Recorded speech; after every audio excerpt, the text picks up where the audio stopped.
Major general Anil बामसर सध्या आपल्या सोबत आहेत। बामसर, काय म्हणायचं पाकिस्तान ज्या पद्धतीची युद्ध सामग्री वापरताय त्याला, आणि दुसरं म्हणजे भारताने जो जबरदस्त प्रतिहल्ला केलाय त्याबद्दल भारताच्या सैन्याचं सुद्धा कौतुक।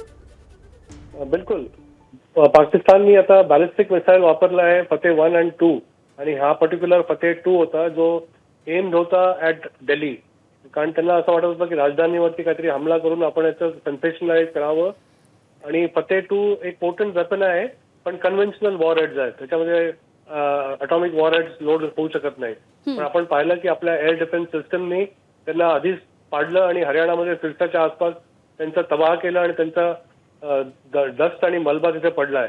पण आपण आता हे ॲडिक्वेटली प्रूव्ह केलं आहे की आपली एअर डिफेन्स आणि आपलं डोम जो आहे प्रोटेक्शन डोम तो कम्प्लिटली पेनिट्रेशन लेस आहे। आणि आपण आतापर्यंत जितके पण पाकिस्तानचे एअरबोर्न वेपन सिस्टम्स होते ते आपण निष्काम केले आहेत आणि त्यांना मारून खाली पाडलंय।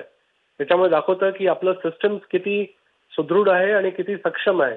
आणि पुढे पण जर का असंच काही दुस्साहस पाकिस्तानने केलं तर हेच त्यांना शेवटी रिझल्ट मिळेल जे आतापर्यंत ते पाहत आहेत। एबीपी माझा, उघडा डोळे बघा नीट।